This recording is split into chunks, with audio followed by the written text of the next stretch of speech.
Hey guys, today we're going to talk about goals and why it's important to have goals when you're doing investing, as well as having an investment plan in place. And usually, if you have these things in place, it helps you stay on track. So, what I want to go over in this video is really talking about how you can set a goal and then you can work backwards to meet the goal. So, I'm going to go over some things that are really important if you get into investing.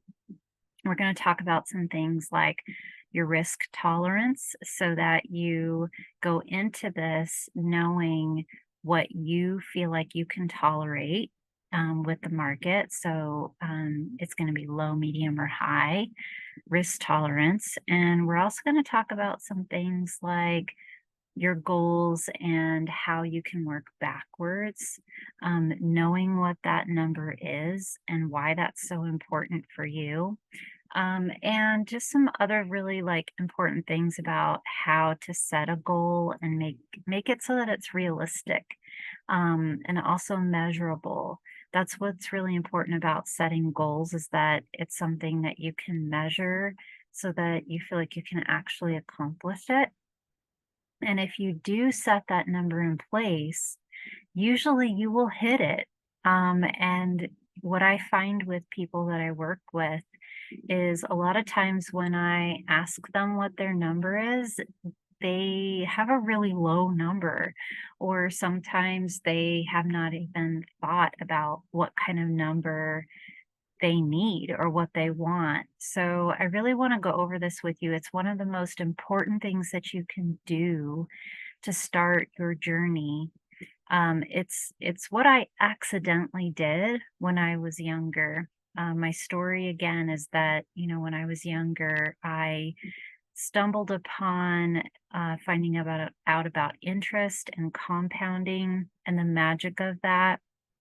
And when I found that out, I ended up figuring out that if I had $1 million, that would basically set me up in a place where I could live off of that money and not do anything else if I chose to. It became what we call your freedom number. It's a number that once you hit that number, you're basically living off of the interest if you so desire. And you can then do other things with your life, or you can, just live off that money and then also do work. If you prefer, you can travel with that money. You can help someone in your family or buy a house or, whatever the thing is. So this is what I would like for you to do is to download the workbook that you find in this particular module, this class. In that, it's going to ask you some questions. So I want you to spend some time answering those questions the best that you can, and also be watching this video so that you can get an idea as we go through the video of the things that you can fill in the blanks on for yourself. And once you have those answers for yourself, it's going to set you up for the rest of the course, for the choices that you make. When you make them, I want you to be making them with intention. And that's really important because if you know what you want, if you're really clear on what you want, you will most likely get what you want. So, for a lot of us, I want to kind of talk about this first. For a lot of us, it's something that we shy away from, really asking ourselves what we want. We get into a place of feeling like we'll never really achieve it, or it's not realistic, or it's not believable. And what I will tell you is that that's just beliefs.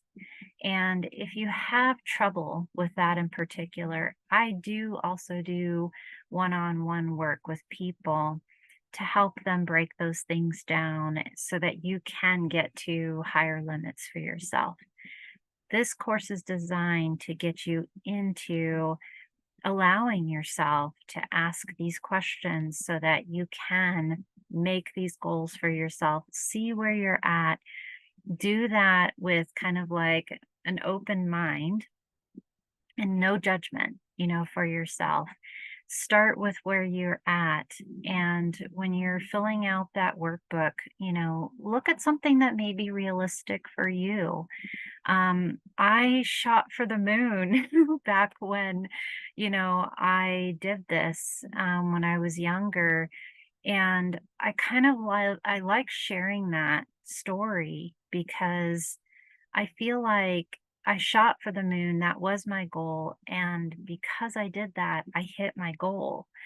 A lot of times, what I tell people, and this is something that I see and what I figured out in the work that I do, is if you know what you want and you make that clear for yourself, then your brain will start to do the things and help you get there. It will look for the steps to help you get there. So that's why it's so important for you to know, to even really know what your goal is. And then once you do that work, once you know what your goal is, a lot of times what will happen is your limiting beliefs, your stories, your past stuff, things that we're raised with from our childhood, those beliefs that are passed down from our parents, our history, all of that stuff starts to come up, for us. And those are the things that we truly have to work through in order to get to our goal, in order for our goal to be attained. So there's a lot of work that comes into play. We're not going to get so much into that in this particular course, but I do that work with people individually, and I have some other things that help with that.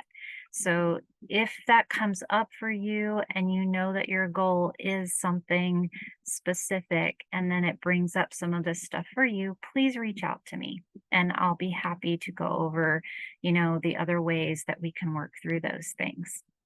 But like I said, in this particular class, what we're going to do is start with what your goal is. So I'm going to share my story very briefly. When I was doing the little calculations on my calculator, I figured out that my number would be $1 million.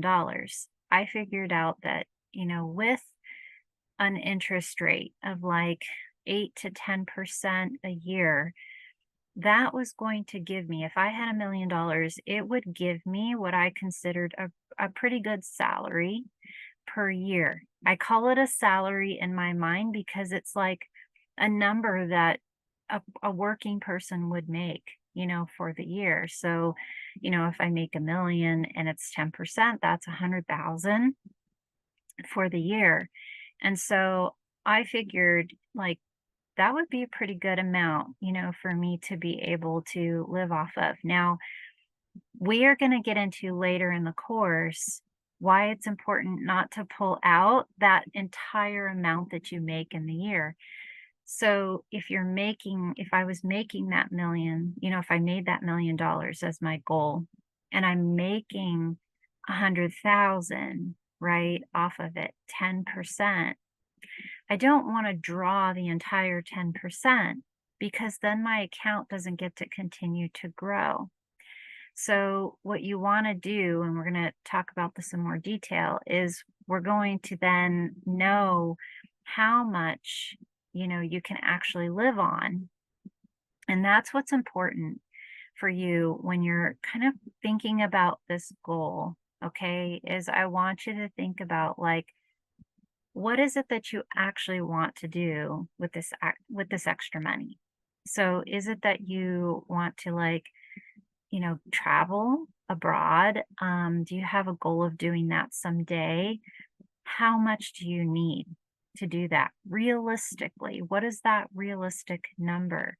If you don't know it, go have some fun after you watch this video. I want you to play and like go have some fun and look up like how much it costs, to actually go if you wanted to travel to specific countries and you needed airfare and you needed a hotel or you needed to stay somewhere and you need to pay for food, and traveling around, all of those things. I want you to kind of guesstimate and estimate so that you have that number, that specific number.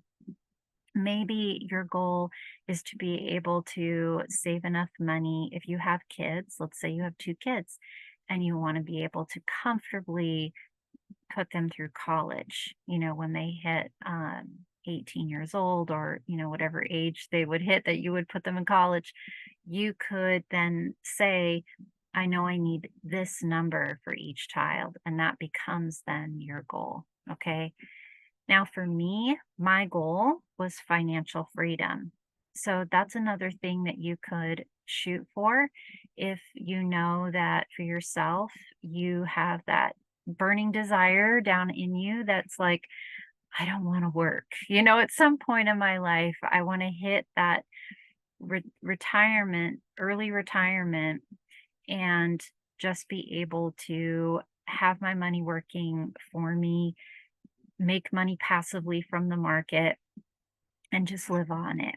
Okay? So if you know that, then make that your goal. Okay? I tell you, shoot for the moon so that you will hit your goal. So, you could start with something simple, just that one simple goal.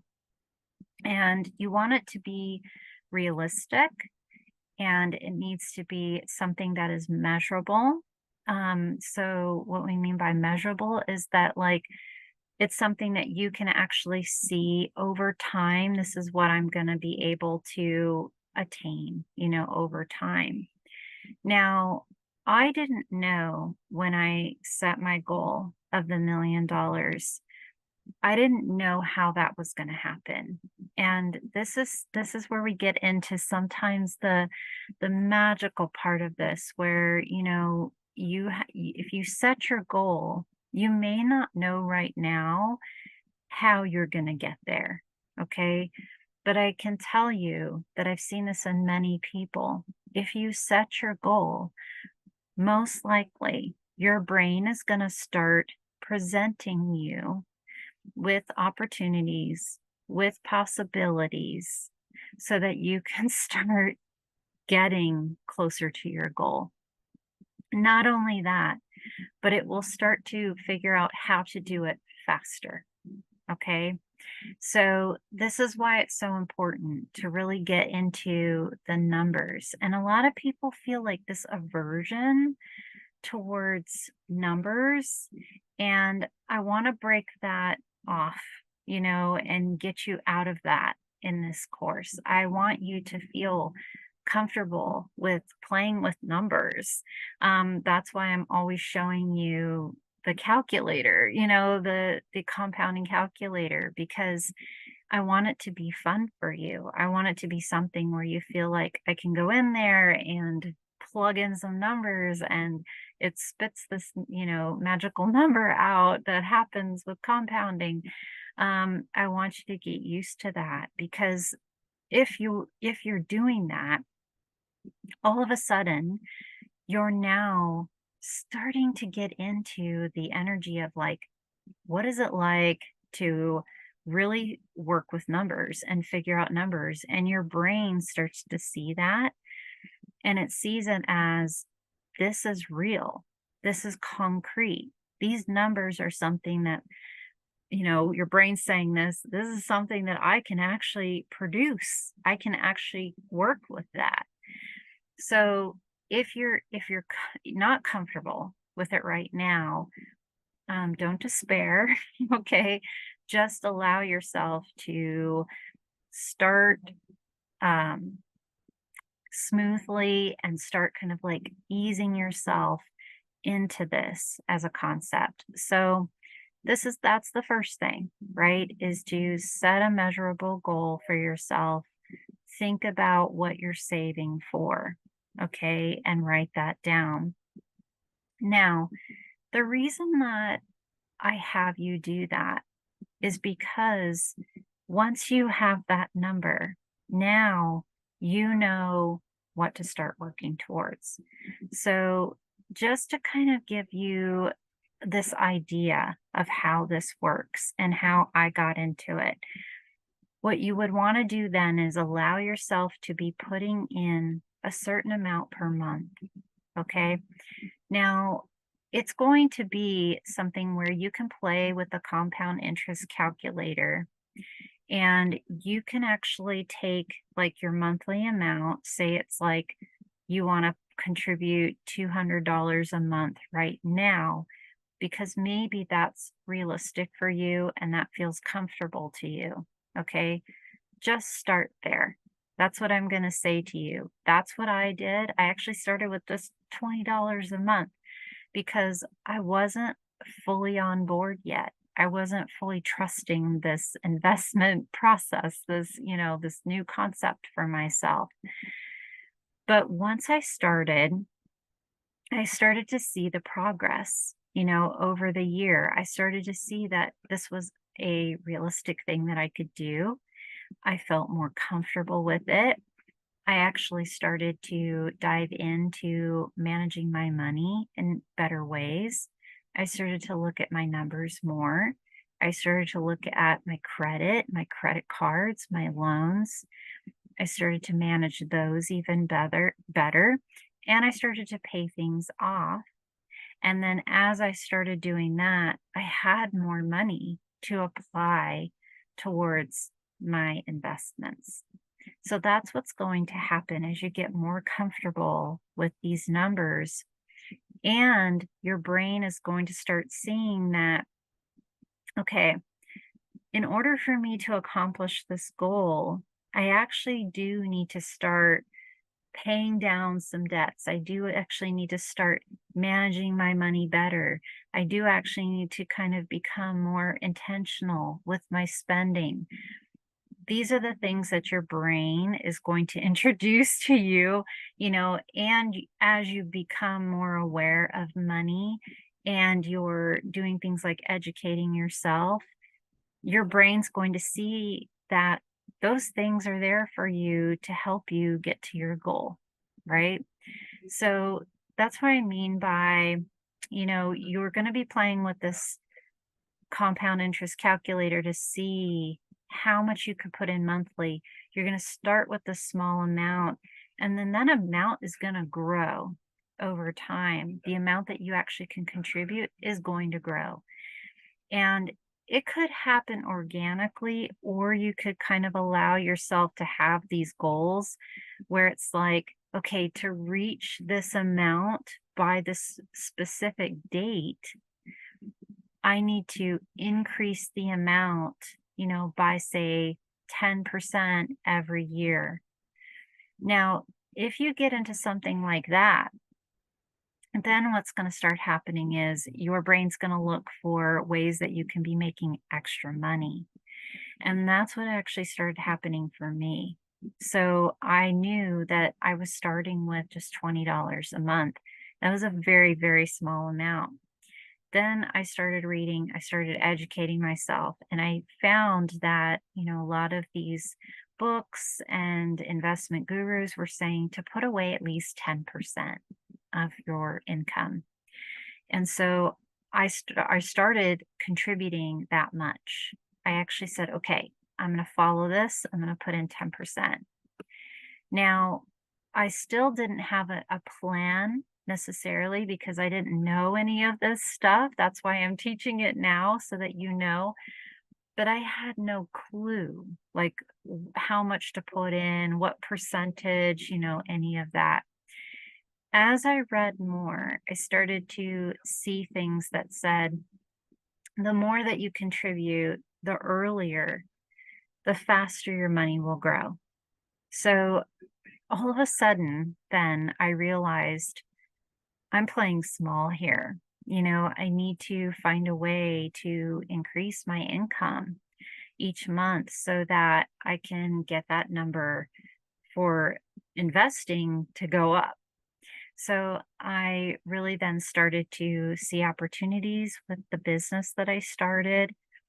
and it started growing rapidly. And I had that goal, and I felt that, really, really quickly, I was able to increase my income because I had that goal and I knew that I wanted to be contributing even more. So I increased the percentage every year until I was almost putting away 50%, 50% of my income each year, investing that much. Now, I didn't do that the first year, okay, because the first year I was in business, I just barely made enough to be able to like break even and pay my bills.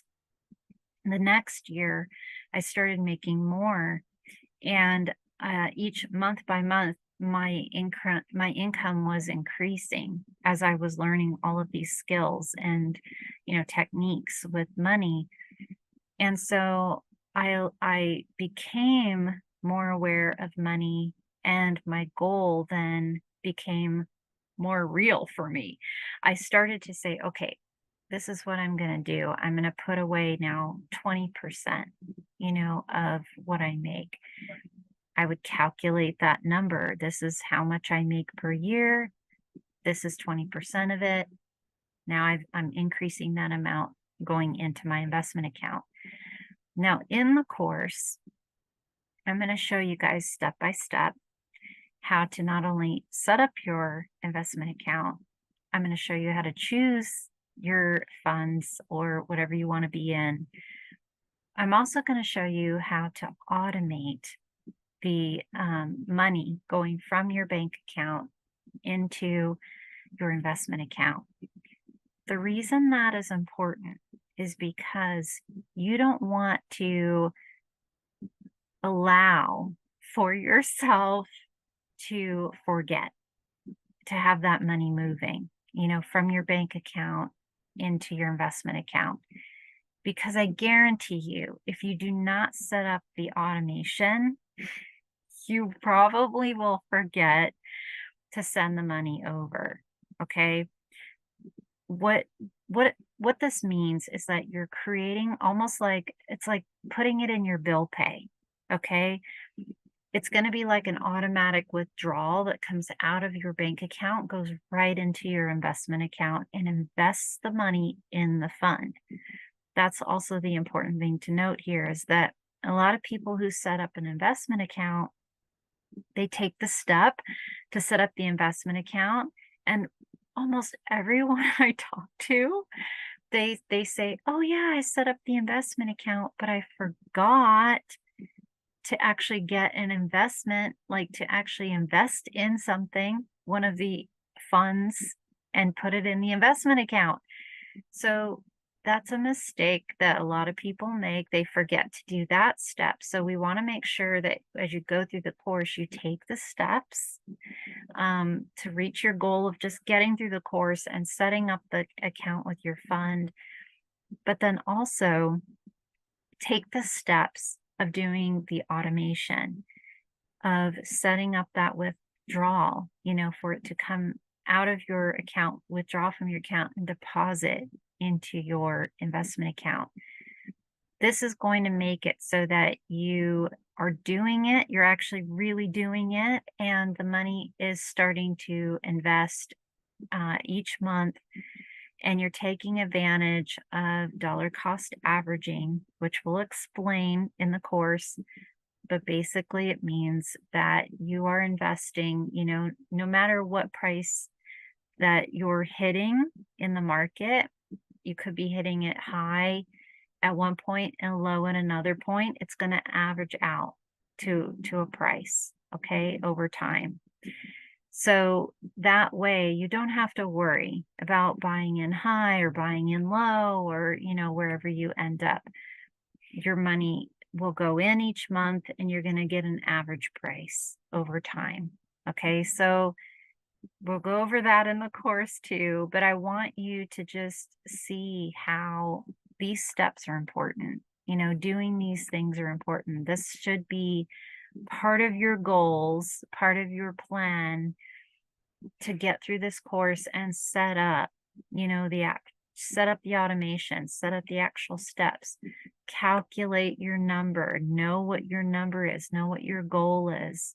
Okay, so part of your goals, right, on this worksheet that you're doing is please just make a goal that you're going to get through this course and you're going to take those steps too.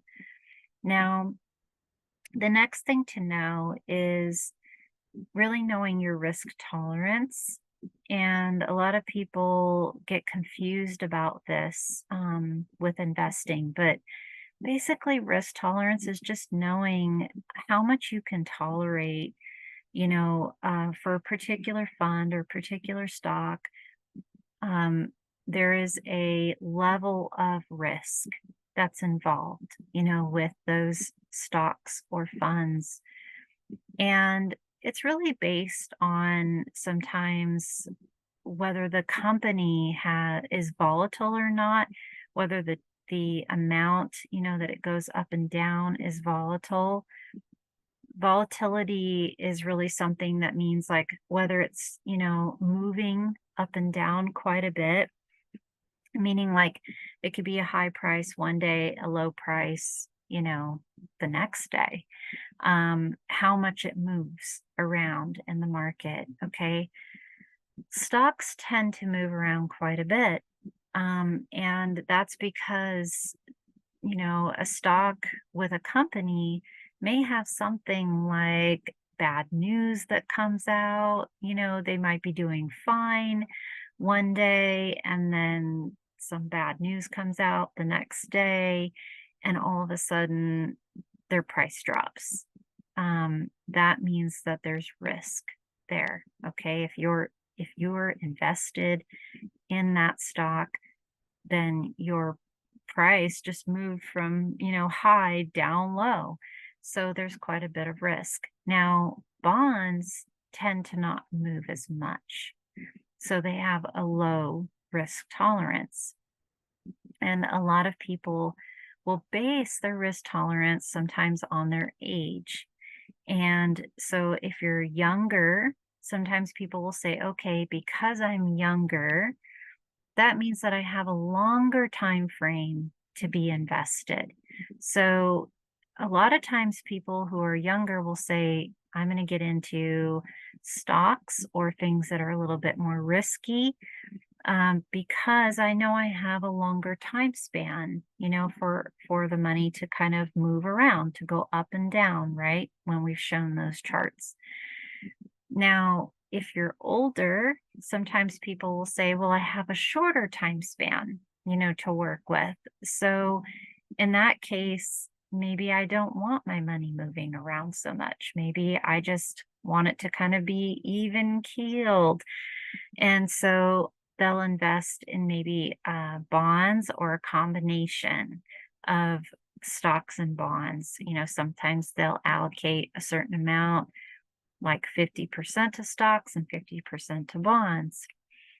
Now, there's a very easy way when you go into the brokerage companies. You can generally look at the risk tolerance or the risk level of funds even. And you can do this research also on those apps like Yahoo Finance and the CNBC app. You can usually find to see how high or low the risk tolerance is. The reason that I'm including that as part of this class in particular is because it's important for you to decide individually for yourself what you can tolerate, okay? Because I can tell you all day long, like, you'll be fine, right? Now, again, I'm not an investment advisor, so that's the disclaimer to share here again in this video. This is just education that I'm giving you. This is not financial advice. This is just education, and it should be used for educational purposes, entertainment purposes for yourself. And so when I'm saying to you, like, hey, this is what I did. I'm sharing my story about using index funds in particular in this course because index funds are something that you can get into and they can have a high all the way down to a low risk tolerance. And for me, and what I would say to you is if you have quite a bit of time, this particular strategy that I'm teaching you using index funds, I would recommend, for you to think about getting into something that, because you're investing over a long period of time, may have like a medium to high risk tolerance. And that's because you do have a long period of time to work with. Now, but what I will say is it's important for you to know yourself. And if you feel uncomfortable with the like, the risk that's involved with investing, sometimes what can help you is to go ahead and start somewhere. So get into it. And even if it means that you start with like bond funds or something that has a low risk tolerance, just let yourself start. Let yourself start somewhere. That's why I say to start with the $20, per month. Even if it's a low risk tolerance, go ahead and get started there. Now, I'm going to share my screen really quick so that you can see what I mean by, when you go into something like Vanguard. This is Vanguard's website. And under their products and services, if you see here under investment products, you can see all the different choices here. We're going to go over some of these. Now, what I'm teaching in the course is for you to be looking at mutual funds, and index funds are part of the mutual fund group. Okay, mutual fund, again, is just that basket of stocks that are all grouped together, they're bundled together. So I want you to see here, just as an example, that when you look at the mutual funds, and you can click here on view all mutual funds, it's going to show you their list. Right here is the risk. Okay, so from 1 to 5, 5 being the most risky and 1 being the lowest risk. You can see here the 500 index fund, which follows the S&P 500, has the blend of large cap stocks. Okay, so these are larger companies. They're companies that have been around for a long time. That tends to be the case. They've proven themselves. So the risk level is a 4. Okay. Generally, as we get into companies that are smaller or they're just starting out, the risk tends to go up. So that's where you'll see like a risk tolerance there of 5. Okay. And so you can scroll through here and you can see the different numbers. I'm just going to do that quickly so you can kind of get an idea. A balanced fund will have something like a 3 kind of in the middle. And then as you get into some of these term bond funds, they go down to a 2. A money market fund is like almost no risk at all. Generally, when you open your account, your money will go into what's called a money market fund. And it's almost like dollar for dollar, like what you would have as being in the dollar. That's pretty close to what it's like having your money in a money market fund. And so then generally then that's why it's a 1, on the scale of risk. There's almost like hardly any risk, right? This chart also shows you your expense ratios, and you can see here, this is one of my favorite funds, the 500 index fund at Vanguard, has a very, very low expense ratio also. 0.04% is very small. And that's the fees, that's involved, they get automatically charged. So That's again, part of this goal setting is for you to know your risk tolerance. It's something important to consider when you're doing your planning for yourself to kind of like tune into yourself and ask yourself, how risky do I want to be, with my money? And so again, allowing yourself to just get in and get started can be a great way to kind of like get your feet wet and see how things go, for yourself. Now, the next thing that I want to go over is like checking in with yourself to see how you can handle market changes. So, when I show you those charts, of like the stock market and you see those big dips, how do you feel, about seeing those dips? This is where, like, again, checking in with yourself can kind of help you determine, like, how you're going to handle, when the market goes up and when the market goes down. A lot of people they get into investing, and their emotions play such a big part of this. And so it's really important for you to check in early on and kind of determine where you're at emotionally with things. I know when I first started, I was very emotional about market changes. Now, over time, I have become more stable, more secure, and less reactionary to market changes. And I think the same will happen for you. The longer that you're in it, when you stay in the market, even when you see the market come down and you see that overall, I want you to keep in mind that overall uptrend, that we see in the market.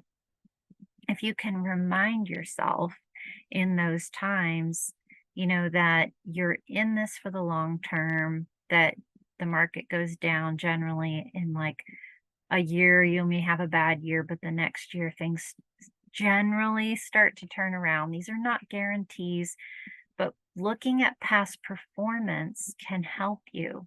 If you look at that and you again stick with looking at numbers, stick with looking at facts, but I want you to check in with yourself right now and see where you are. These are really good things to write down now.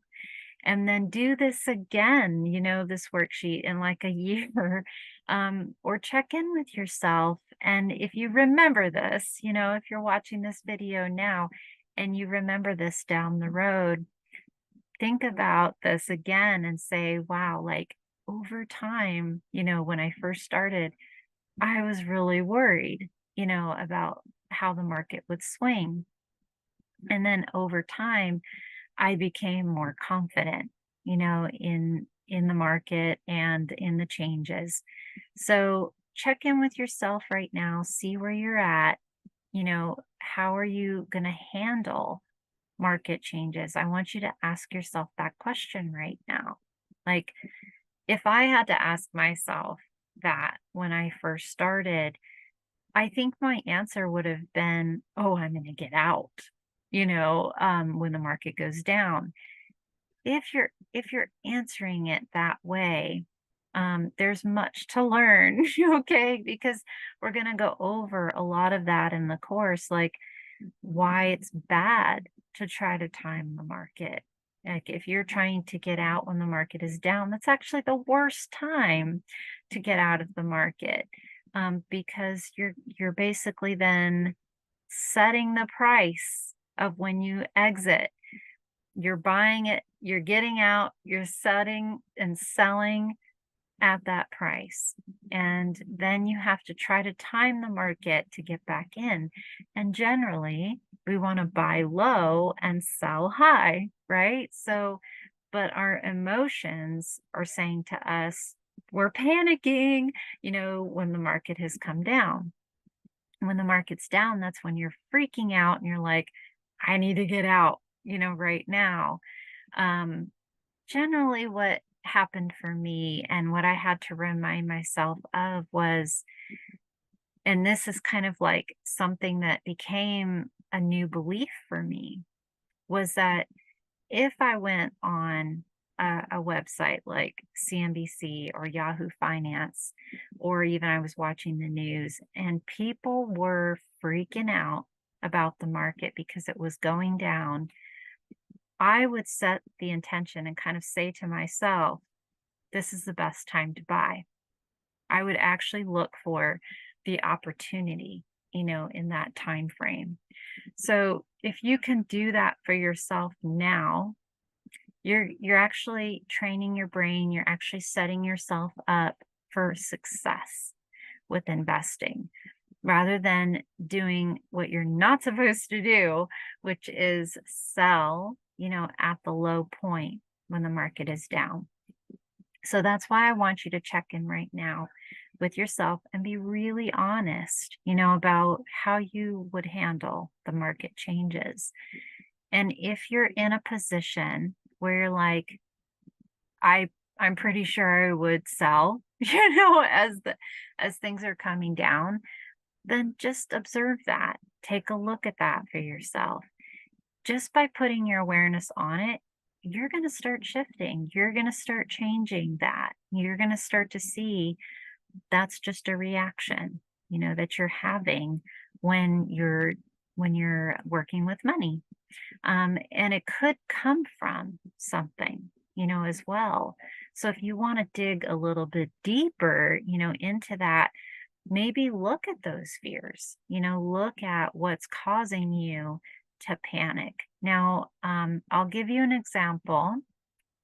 For me personally, and some people know this story, like when I went through a divorce, I had saved about $500,000, $500,000.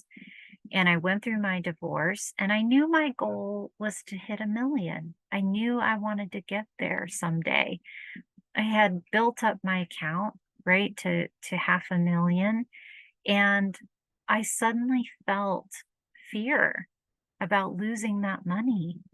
And so instead of letting my money continue to ride and build in my investment accounts that I had selected, the 500 S&P 500 index fund, for example, instead of just keeping it in that, I moved my money into safer funds, what I consider to be less risky, into like things like bond funds. I did that because I became protective of my money. Now, I had no idea, at the time I was just in an emotional state. I was very protective of, what I had made, and I made that decision. Now, it wasn't until a year later when I checked in and I looked at my money, because I do about every 6 months, I check in on my account, on those funds. I do daily check ins, usually to see how the market's doing. But for my own personal funds, I'll do a check in and see if I need to move anything around. Do I need to like shift anything or move anything? And I had I had done that check-in after a year, and I realized by looking at a simple chart that the market had shot up. It had gone up in a year's time, and I lost thousands of dollars by pulling my money out and being protective. I had lost quite a bit of money by doing that, like 50,000 or something like that. It was a big chunk of money. Okay, so this is why I'm going over this with you now, because I want you personally to see how you are and see how you're going to handle situations like that as they arise for yourself. And what I will say to you is if you yourself, and I'm setting this up for you now as you're watching this course, if you yourself have something that comes up in your life, it's like a trauma or an emergency or a major change, that's happening, or even if the market is shifting quite a bit and you're feeling uncomfortable, or you're feeling that pressure, or you're feeling some kind of reaction, or you're getting triggered by it, then please reach out for help. I've set this course up in a way that you can reach out for help when you do need it, and go to people that have that stability. They aren't reactionary. Go to people like that. Don't go to the people that, don't go to the news, right? Because the news is all about hyping things up and down and getting you to have an emotional reaction. Go to people that have that stability, right? And that can tell you or help you to say, okay, look at how you're reacting, and is this the best decision for you to actually do? How should we react, in these times? And can we just look at the numbers together, and really look and see, is this the best thing to be doing right now? It's almost like taking a step back and being a little bit more patient instead of just going in and having that automatic reaction. Okay. So that's a big part of this class that I want you to start getting into, is like really taking a breath, whenever are moments of up and down. And I'm going to go over this many times in this course. I promise you, I'm going to bring up, the things that can happen, the fears that will come up in you every step of the way, even as we go in for you to hit the buy button to invest in your first fund. Fears are going to come up in you. The moment I have you go in and set the automatic withdrawal, and you have to decide the amount of money that you can afford each month, fears are going to come up in you. Okay. Every time that's happening, I want you to check in with yourself.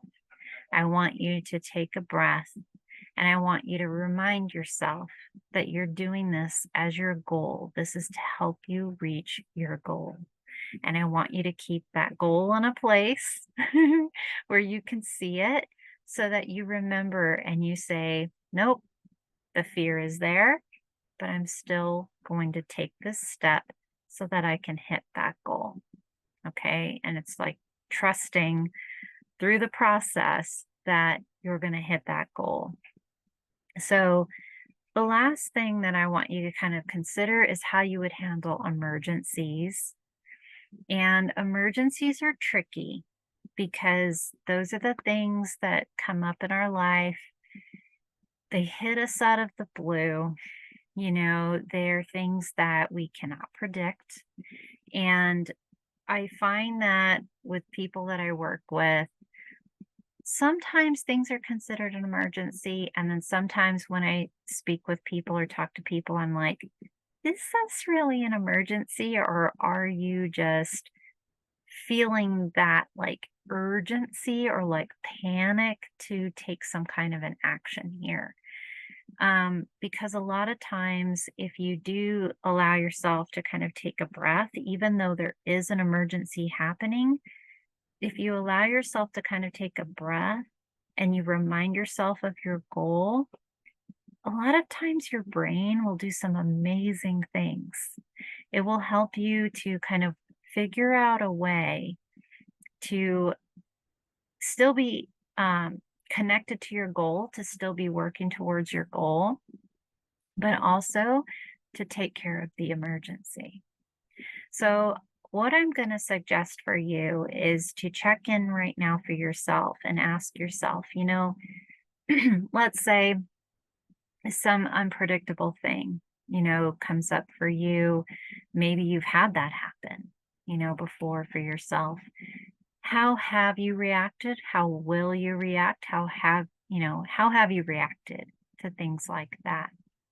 I know for a lot of people, when I do work with them, what ends up happening is they see something that, is a chunk of money all of a sudden, that comes to them that they need to pay, for something, and they don't feel comfortable with options like making payments. They don't want to work through it that way. They just want to like have it fixed, have it gone. And so what I see people do is making the mistake of pulling all of their money out of their investment and paying off the thing.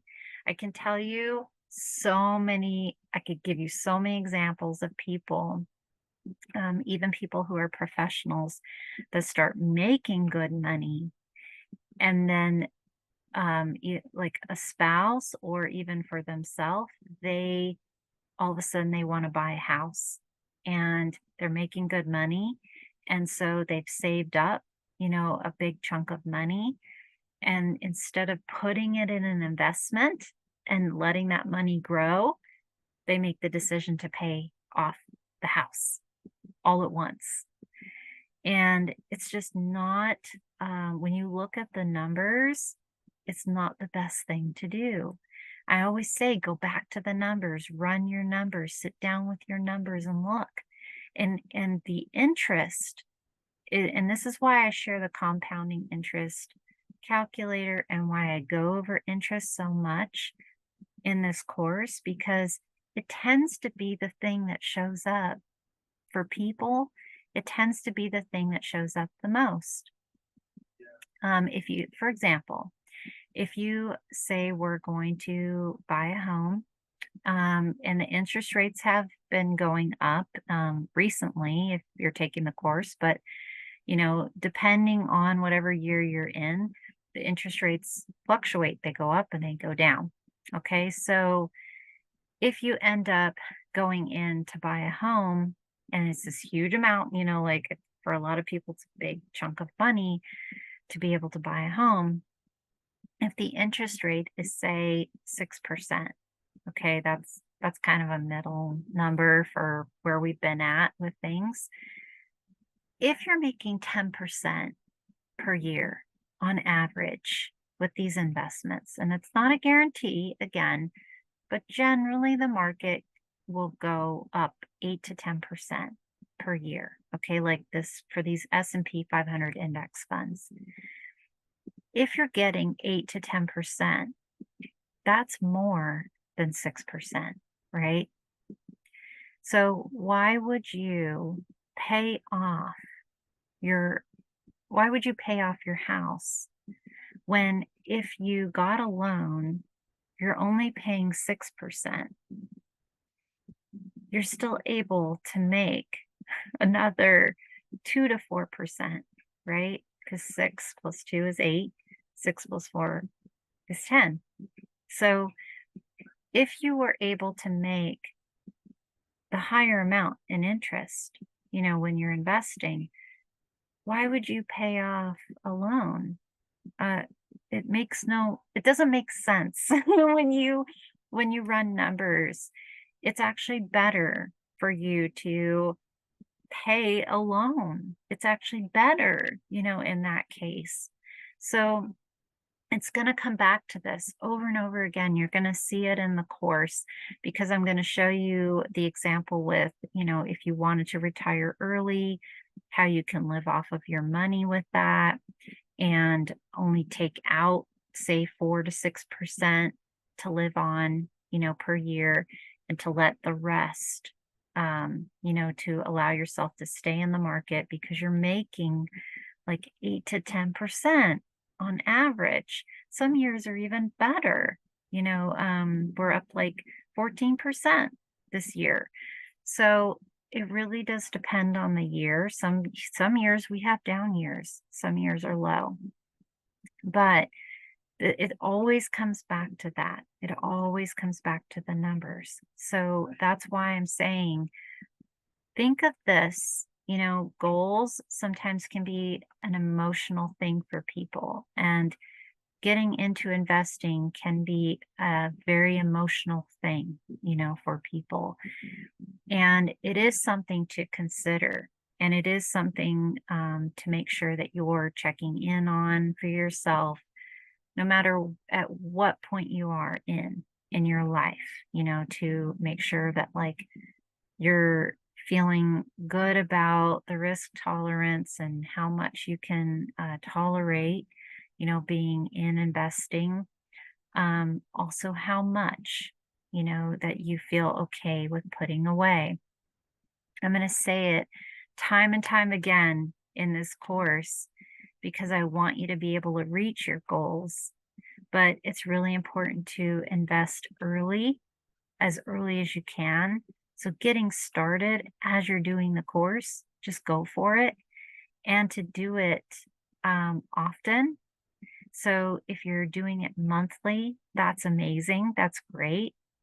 And do as much as you can tolerate. Okay. So, if it's just $20, do that. If you can go up, all right. And what I would suggest is push yourself to say, okay, I did 20, I'm okay there. I'm going to push it up to 50, and then I'm going to push it up to 100, and then I'm going to push it up to 200. Get into that frame of mind where you're saying, I'm going to get higher and higher amounts, and allow yourself to kind of say, okay, if I'm at that amount, like 100, how can I get to 200? Hey, brain, help me out. What do I need to do? Do I need to create a side hustle? Right? Or do I need to like go back to my budget and see what I need to lower and decrease in my budget so that I can have more to put towards my investment? So these are all things to consider. And I want you to spend some time with that worksheet and go through them and set goals that feel realistic to you, set goals that feel like they meet your time frame. Okay. You can use the compounding calculator that we have in the course to help you with that. You may see that the worksheet feels a little bit like you're unsure filling it out right now, and that's okay. I would say to you, allow yourself to answer what you can for now, and then as you learn more, right, as you go into, say, the brokerage accounts, and you look at the different funds and you kind of get familiar, as you learn maybe about the index funds and you see which ones feel like a good risk tolerance, these questions on your worksheet are going to be answered over time as well. So, fill out what you can now and really check in with yourself now. Try to answer the best that you can now, and then allow yourself to go back, each after each course, even each class that you take, maybe check in, with your goals. The goals are something that you honestly, you want to be looking at quite often. I keep goals notes in my smartphone. So, and I'm checking that all of the time. I'm looking at those goals all of the time to remind myself, to put myself in the mindset of this is what I want to accomplish, especially for each year. So your goals will shift and change. And it's just really important to keep them in front and center, for yourself. So I hope this video helps you with really getting clear about your goals, setting measurable, specific goals for yourself. And it's something that you feel like you can come back to, check in with. And I also hope that it brings you some awareness about where you're at with your emotions and how you can handle, getting into this thing called investing. I'm hoping that what you see with this course is that the more that you learn, the more comfortable you're going to feel, the more confident you're going to feel with investing. And I really see that in people that I work with that see these charts for the first time. It gives them a sense of confidence because all of a sudden they're like, oh, wow, like I didn't know, that over so much time with the market, it has gone up like this. It gives you that kind of like sense of knowing, where things are headed and can kind of predict. I mean, honestly, it's not a guarantee, right? But it definitely can help you over time feel like I feel a little bit more confident with this. Companies tend to want to do well. I think that's their goal is to continue to do well. So that's what I want you to see with this particular class. Okay. So thanks so much for coming to the class. Can't wait to see you in the next one.